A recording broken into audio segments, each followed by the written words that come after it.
Hi, Austin. Hey, Nirupa, how are you? I'm good. Good to see you. Good to see you as always. Yes.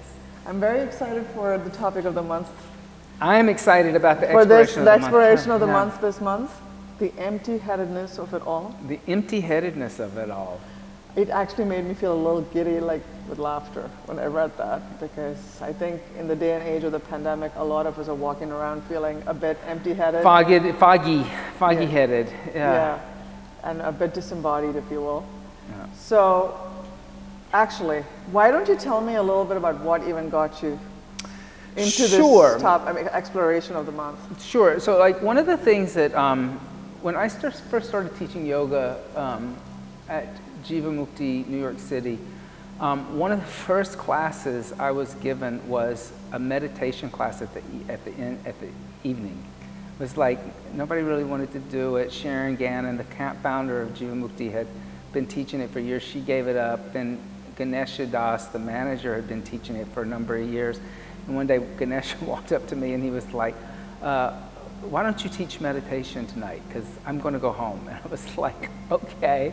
And I ended up with this meditation class. So I've actually been teaching meditation classes for as long as I've been teaching yoga, which is about 11 years now. And over the years, I've noticed the struggles and how people fall off of their practice when they start a meditation practice. It's hard for them to commit. And I think that what was happening is I, as a young teacher, I was teaching the meditation the way that I was taught to teach it. And I kind of thought there was only one way to teach it. And then what was that? It was actually a let go mantra. It was inhale, let, exhale, go. It was just close your eyes, focus your mind, inhale, let, exhale, go, inhale, let. And so you were always kind of like, well, am I letting go of my thoughts? Am I letting go of, what am I letting go of? And then you kind of realize that this idea, this letting go of something abstract was like really difficult, and it didn't work, you know. So when we left Jivamukti, I was able, because that was their method, that was in how they wanted you to teach meditation, I was able to like really read and look and study with other teachers, including Yogeshri, my teacher, and start looking at the arc of meditation and how meditation is not only taught in the Shastras, the yogic text, or manuals on how to achieve meditation and yoga, but also just how other disciplines teach it. And so I've always been attracted to Patanjali because Patanjali is so much about the mind. Like, he talks more about the mind than the physical body. And a lot of the times the other practices talk either a lot about your interaction with the world, or Hatha Yoga, like Pradipika, where you're like talking it's really dealing with the body and the kriyas that need for the body before you can get into meditation. But Patanjali's really interested in the psychology of the mind, like how the mind works. It's very, there's a very intellectual approach to the practice. So this idea of the empty-headedness of it all is actually looking and seeing what Patanjali actually says about meditation and how one achieves samadhi in meditation. So I think that here you say that the sadhaka practitioner should meditate on what is appropriate for them. And the object will differ from sadhaka to sadhaka depending on the mind's projections onto the object, or the state of mind that I enter when I enter the studio. Yeah, exactly. Right? Like if I'm coming off a buzzy New York City day, right, where I've been surrounded sensorially by a lot of things, it takes me those extra minutes to ground in versus if I'm coming from a walk through Liberty State Park. Yes. Yeah. One time when I was with Yogeshri, because I met Yogeshri, I guess it's been now 5 years since I met him. And, you know, I was in this transition where I was looking for new teachers to influence my teaching because my teachers had kind of stopped teaching. And I met Yogeshri, and one of the first things he said when I was in this meditation session with him, and here he is this renowned yogi who studied in the Himalayas, and he said, I can't really teach you how to meditate. He looked at the room and said that. He said, I can't really teach you how to meditate. I can give you tools, you can apply them, you can see if they work for you. And I thought, I've never heard anybody say that. Like, everybody's always like, I'm going to teach you how to meditate. And so after he said that, I asked him after it was over, I said, what do you mean by that? And he said, well, if you study with different people, they're always telling you to meditate in different ways. And he says, that's because not everything's going to work for you. Right? You may need something special that the other person doesn't need. And he's like, so there's no way to teach it. You learn to meditate, and you learn to like take these tools and apply them and get rid of the tools that don't work for you. And then during the pandemic, when I said, okay, I'm gonna start rewriting the chant book, which our new chant book is out on Amazon. It's out on Amazon now. I thought, okay, I'm going to sit down during this pandemic and I'm going to really study these shastras that I've been teaching from, and I'm going to teach them in detail. Now, the problem is a lot of times, so many yoga teachers approach this the same way that I had approached it for years. I had been given a few sutras, a few slokas. I applied them in a very kind of like Judeo-Christian way. Like you take a verse from the Bible and you kind of apply it to your day that day, but you never read the whole Bible. And then when you sat down and read the whole Patanjali's Yoga Sutras, you realize that Patanjali is saying the same thing that Yogeshri was saying. That each person, each practitioner needs something different to meditate. You can meditate on gross objects, or you can meditate on subtle objects. And then you kind of get into the idea, well, what is gross and what is subtle, right? So, how about actually, on the subject of gross and subtle, can you walk us through, like in class you do this, when you walk into the studio, we all are coming in from different circumstances and situations with different emotions. One of the first things that you do in the studio, and I'm sure a lot of yoga studios follow this, is that you ground us, you center us. Right. We all gather in unison to chant Om. We chant Om, right? We harmonize together, and maybe chant another mantra, or maybe chant a sloka, but that kind of pulls our focus into one thing. Like, this is what the teachings are going to be centered around. It's like, it's like a wheel. The spokes all lead to the center. And the center it's not like the outside of the wheel. The center's like very still, right? There's a stillness, and it's not moving as fast as like when you're on the outside of the wheel. You come into the room and you're out here on the outside of the wheel, and we bring you into the center of the wheel, that then you can go back out of the wheel. So within that construct, what is Om, and what is, for instance, in your exploration, you talk about Anahata Nada, the unstruck sound of Om, right? What is that gross? Is it subtle? What is it? So Om would be subtle, right? Because Om is a vibration. Like Om doesn't really have any particular meaning. You can give a lot of meanings to it. It can mean, that's the beauty of focusing on Om as a mantra for meditation, is that, it could mean the beginning, the middle, the end to you. It could mean Brahma, Vishnu, Shiva to me. It could just be a beautiful sound that makes me peaceful, right? So Om has this it could be, the sound of the divine itself, like a manifestation of creation happening, So Om's a really wonderful seed or bija for meditation, because it can mean everything and nothing. And you can allow each student to experience that vibration within themselves, which is the anahata manada, right? That's the internal vibration. It's not something that's being caused because my vocal cords are striking or I'm striking something. It's an internal om. That's subtle. That's very subtle energy, but still that's hard, right? Because then I have to clear away the clutter of my mind, so I'm just focusing on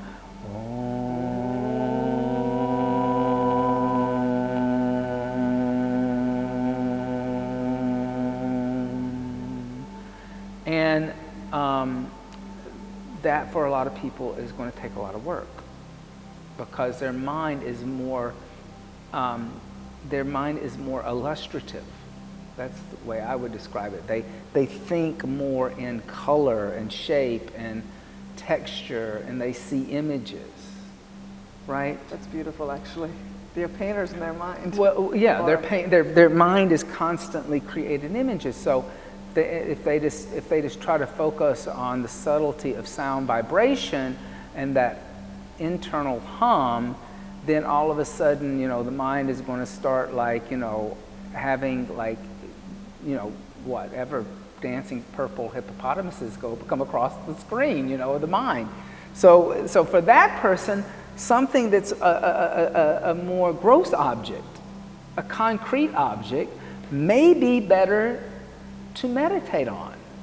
Now, give me an example of a gross object. Well, one of the things, I know I have it in my hair, is a flower, right? So you could focus your meditation on a flower and, start by studying the flower, studying it from the inside. And like I said, you remember, it's that image of the wheel and the center spoke of the wheel and that everything swirling on the outside. So if you start in the inside of the flower, you'll start to see how the flower is green. It's not really a yellow center, and you'll see the sacred geometry of how the little parts of the flower make all these little starburst patterns, and that goes out into the white petals, and the white petals aren't flat, they're kind of creped, and they turn and they're curved, they're organic shaped, they're not flat, and they're uneven, there's negative and positive spaces. And so you start to really study the flower, and then you close your eyes and you see the flower. Right? That's beautiful. You see the flower in your mind's eye, and then you try to, become one with the flower. Just like on a subtle level, I'm trying to become one with the sound of Om, right? I'm becoming, and I'm having samadhi with the flower. I'm having samadhi with Om, right? But those are subtle objects. I know at the end of this talk, you're going to lead us through actually a we'll guided meditation of the flower, but I want to go back again to the gross and the subtle. What about the breath? So the breath it's very interesting because if the mind, so one of the things that Patanjali says, and it was one of the problems I had with the method of meditation that I was taught under, is the first thing that was said sometimes is, allow the breath to just breathe the body. And then they would say, now inhale, let, and exhale, go. Well, all of a sudden, that's not, the breath is not just breathing the body. You've told the breath how to breathe because you're inhaling on let and you're exhaling on go. So it was a very it was like, well, is this a contradiction? A contradiction in terms of its method. There's something, because if the breath is just breathing the body, it should just be breathe and let go, right? But Patanjali tells us that pranayama has to be part of meditation, right? Okay. He in his 8 limbs of yoga, pranayama happens before you can start to focus your mind. Before dharana, right? Is dharana focusing and focus attention? Is focusing the attention. So me looking at the flower is focusing my attention. I'm studying it. I'm taking in its shapes. I'm taking in all of the subtleties of it.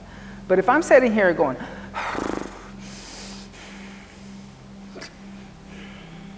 you know, if my breath is uneven, what I know is that the mind is uneven. I'm sighing, I'm holding the breath, I'm breathing out of the mouth, I'm like, the breath is all over the place. So I know that there's no concentration.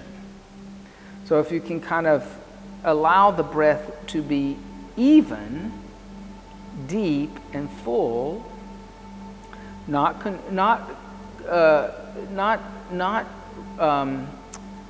forced in any way, then the mind will start to focus.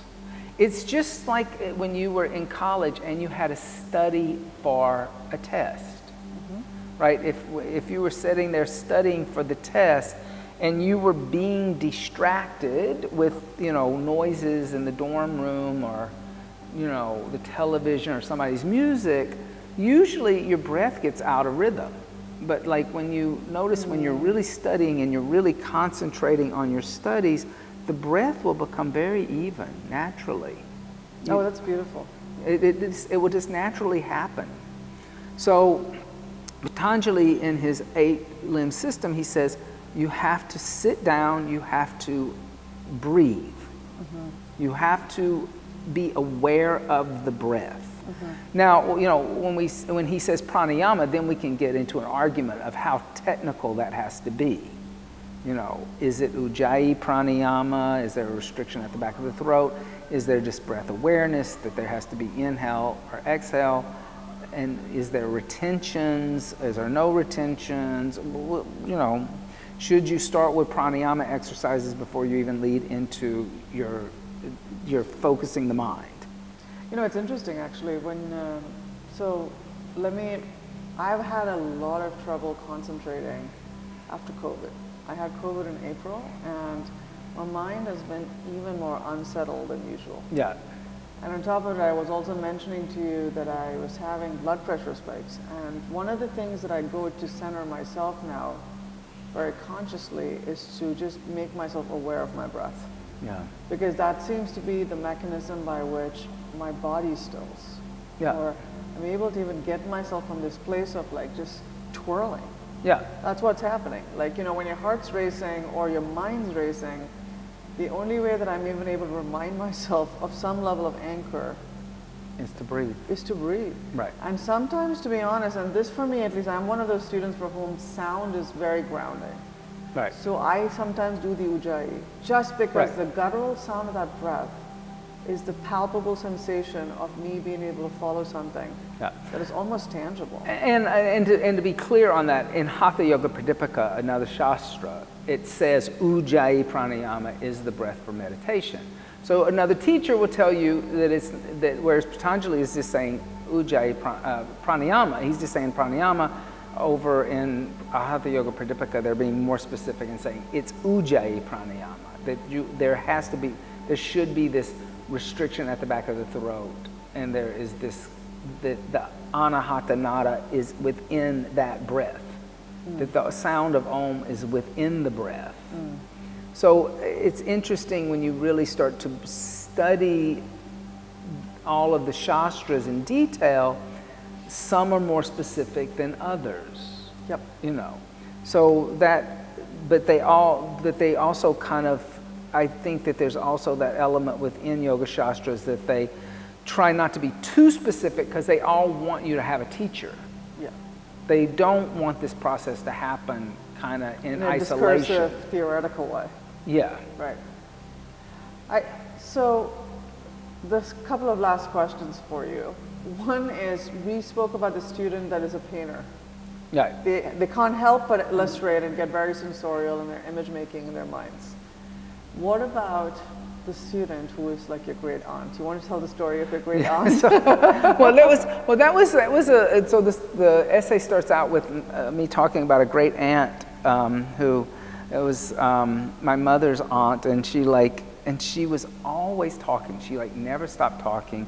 She would start talking about something, and she wouldn't even take a breath in between sentences, and it would just be one thing would lead into the other, and like one subject into the next. And most of the time it was all like gossip, or it was all just kind of like rambling of what she saw on television or what she had for dinner. And it made my mother exhausted. My mother was like, oh, she's so exhausting. And like, my mother called her empty-headedness. She was like, she's just empty-headed. And I was like, Mom, I don't know how she's empty-headed because she won't stop talking. There's all this stuff in her head. How is she empty-headed? So the essay starts out talking about the difference between the mind being filled with clutter, right? The difference between clutter and what is a mind that is empty of thought. I have many grand aunts in my mind. Yeah, right. Your great aunt sits in my aunt. Yeah, we all have a great aunt, right? And sometimes our minds can be great aunts, right? And Patanjali, in what he's telling you in chapter 1, is he's actually telling you that, look, you have to calm the mind, but at this point in this stage of your practice, you're not going to be able to experience emptiness. It's probably not going to happen. So he goes into the idea of subtle or gross object and drawing the mind into a single focused dharana. Yes, focusing on one thing, not letting the mind run wild. Mm-hmm. But there's still this thing in your mind, mm-hmm. right? The flower or the sound of Om. But then he goes on and he says the highest form of samadhi is when the seed is removed and there is nothing. And this actually allows the practitioner to have samadhi with the self, with higher consciousness or God, right? But he's very clear that there's stages of this that you have to go through, that this is not something that you're going to sit down and it's going to happen the first time you sit down and meditate. Why then do so many of your students why do they come and they expect that they'll come here with no mind? This idea that that you have to be empty, and that's the thing. Over the years, after I teach meditation, I would say, well, how was your meditation practice? Do you want to say anything? Oh, I couldn't like empty out my mind. And I said, I would say to them, I was like, I didn't instruct you to empty out your mind. I actually instructed you to inhale Om or exhale Om, and inhale Om and exhale Om, inhale Om. So there was always something in your mind. It's so interesting. The other day I taught meditation, and I decided, because we're focused on these different ideas of what meditation could be, I did a gratitude meditation, which is not something I do very often. And I said to the students that were there, I said, I want you to simply think of someone, something that you're grateful for, acknowledge it, say that on your inhale, say that person's name or your job or whatever it is, and then on your exhale, say love, gratitude, and blessings to that object.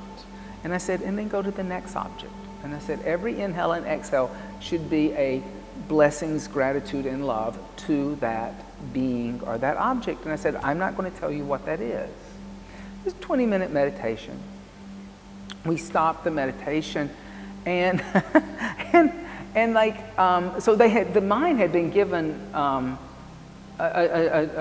hall pass to just go wherever it wanted to go, just as long as it was focused on what you were grateful for.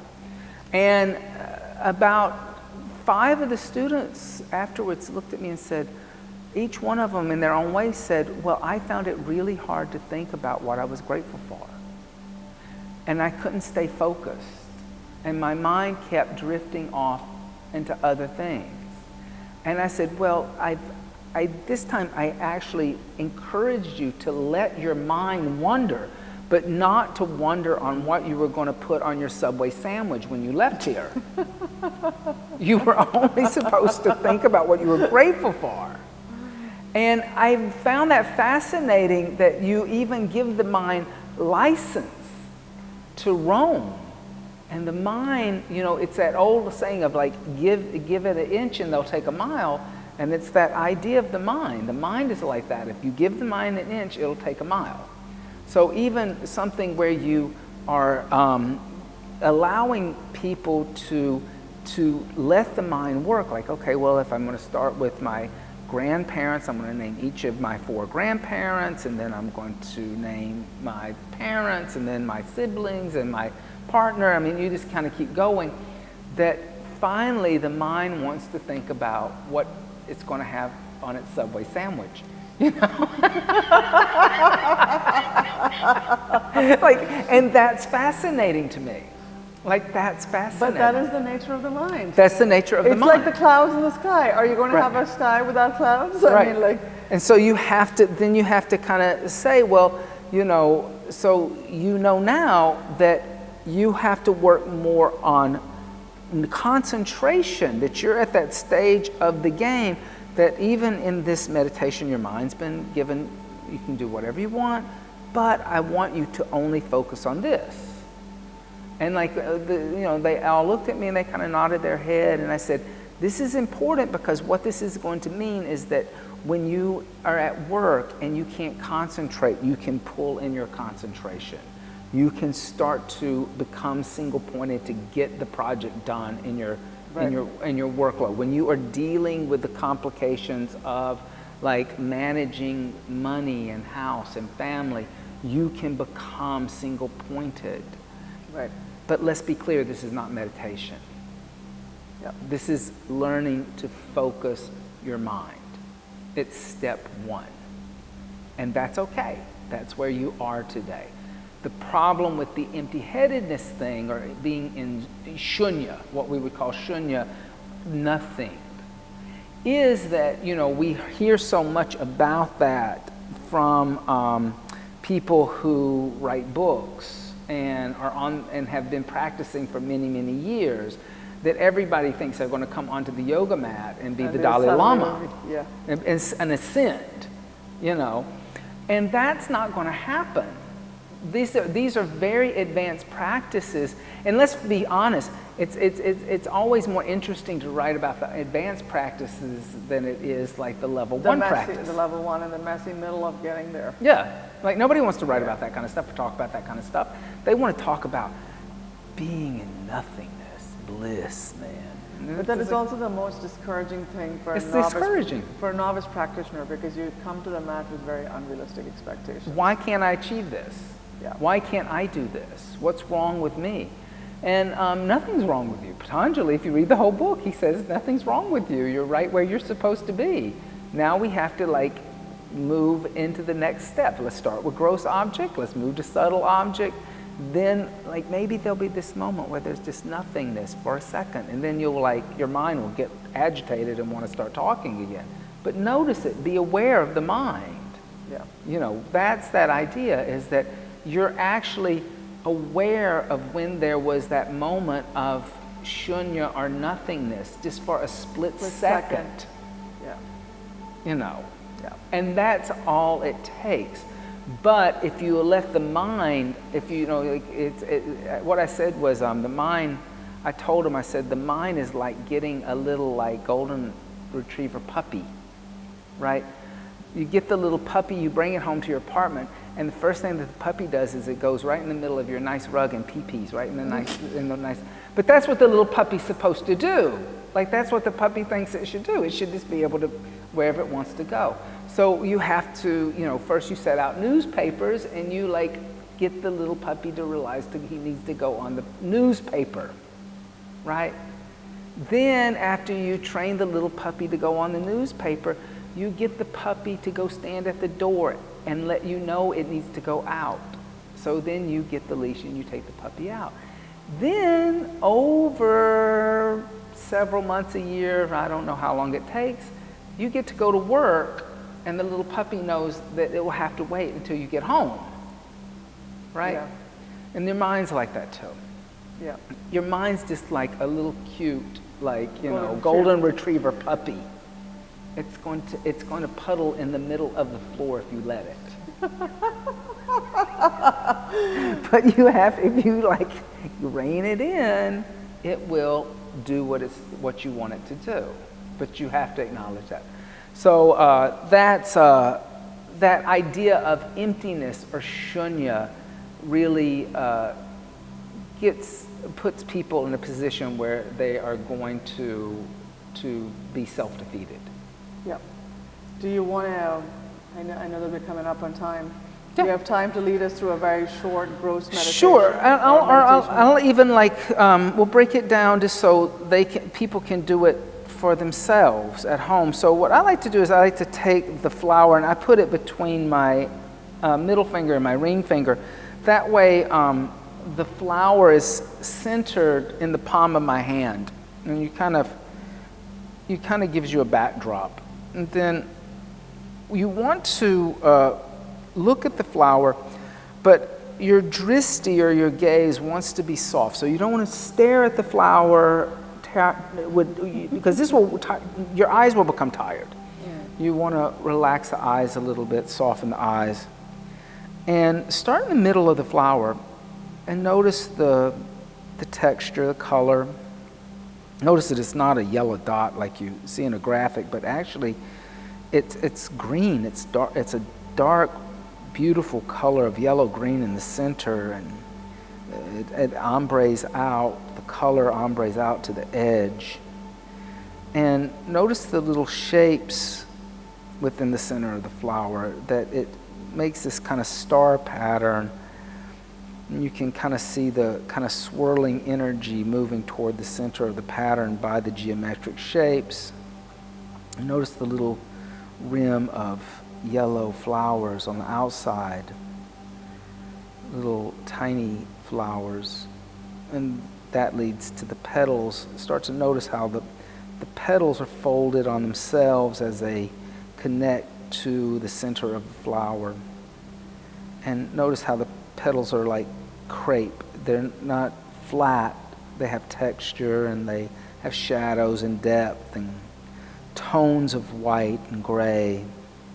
And then you can start to notice the negative and positive space around the flower and acknowledge the flower. See the flower. See all of the detail of the flower, and then take a mental snapshot of that flower. And then close the eyes. And in the darkness of your mind, see the flower in the darkness of your mind's eye.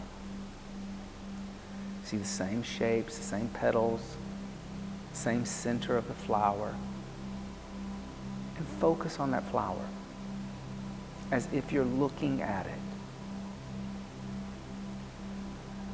Now, the key here is to become closer to the flower. So allow yourself to become closer to the flower. Allow yourself to get so close that you can actually smell the flower. You can touch the flower. And finally, allow yourself to become one with the flower. Experience this experience of being the flower. You and the flower are the same.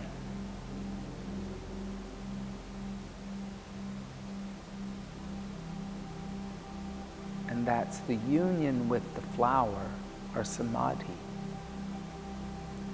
And then just gently bring the hands together, sealing the flower and bowing the head down slightly to allow the forehead to touch the flower. Bowing down to the flower, or bowing down to the self, because you are the flower. And then just gently open the eyes. So that would be the process, right? But the idea is not just to recognize the flower, see the flower, but to become one with the flower. So that that ending moment of bowing down to the flower, you're bowing down to the higher self. But I've become the witness to the higher self through the object of a flower, right? And that's what Patanjali wants you to do. That's the end result that he wants. He wants you to become one with the object, So there is no more subject and object.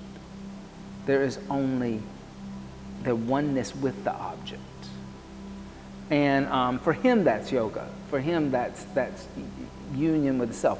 And once that happens, all the other fluctuations and distress of the mind goes away. Mm-hmm. Because you can always come back to that. At any moment, you can tap into that, returning to the samadhi of that union with the self. Right? Beautiful. So it's a fascinating process. And I think, and like I said, it's a longer term process than we give it, you know. This is very profound. Yeah. Thank you so much for being here. Om Om. to being one with the flower.